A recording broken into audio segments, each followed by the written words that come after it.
E aí como é que começou o plano, que foi o plano que eles sempre tentaram colocar em prática e que agora é em prática? A gente começa fazendo o seguinte: para tirar o poder do Estado, temos que tirar a capacidade do Estado de investir. Porque quando o Estado investe, nós todos investimos. E nós todos temos direito, pelo menos em tese, a um pedaço do resultado dessa riqueza gerada. E como é que você impede o Estado de investir?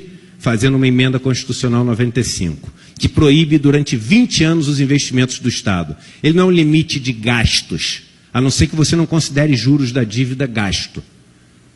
E aí, quando você impede o Estado de investir, a gente olha e fala o seguinte: mas e agora? Como é que a gente vai crescer? Se a gente precisa gerar riqueza para sobreviver, alguém tem que investir.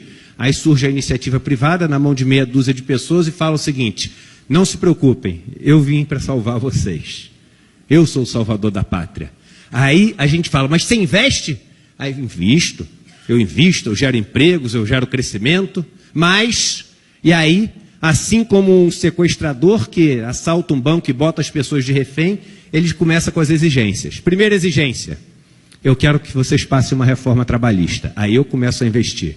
O que é a reforma trabalhista se não diminuir o custo da mão de obra? É tão simples quanto isso.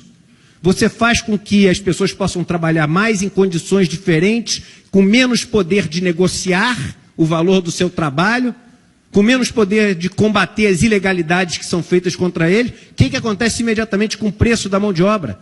Cai. E para eles o preço da mão de obra é simplesmente mais uma das linhas da planilha de Excel, como tem aluguel, como tem o preço da luz, como tem o preço do algodão se ele faz uma camiseta. Não existe uma pessoa, um nome atrás daquele número. Há muito tempo nós deixamos de dar nomes aos bois.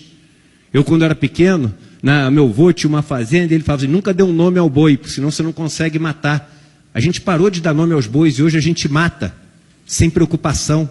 Somos todos números de uma planilha de Excel, sujeitos a cortes, emendas e contas de chegada. E aí a gente passa a reforma trabalhista e fala: solta o refém, por favor. Ele fala: não, só solto quando você passar uma reforma da Previdência. E aí a gente passa a reforma da Previdência.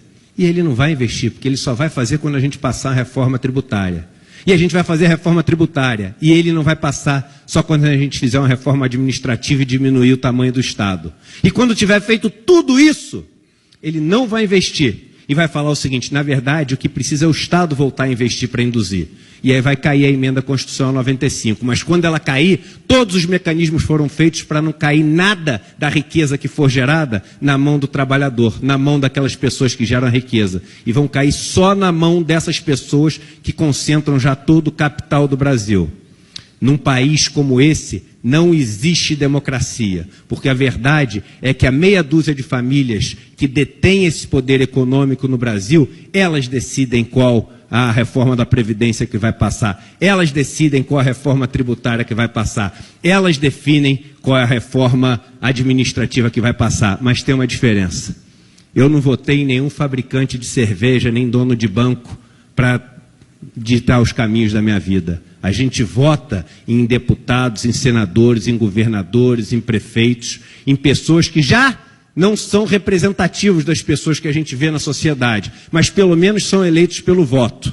Agora, não são esses empresários que devem ditar os caminhos que a gente deve seguir. E enquanto a gente acumular essa riqueza, esse capital na mão dessas pessoas, a gente vai ter uma falsa impressão de que os rumos desse país vão estar sendo tomados pelas pessoas que foram votadas, mas vão estar sendo tomados por aquelas pessoas que detêm mais o dinheiro. A gente vive num país onde cada CPF não vale um voto, cada real vale um voto, quando a gente está falando sobre os caminhos que vão ser decididos para a gente seguir. E é isso que a gente tem que mudar para poder viver num país mais democrático.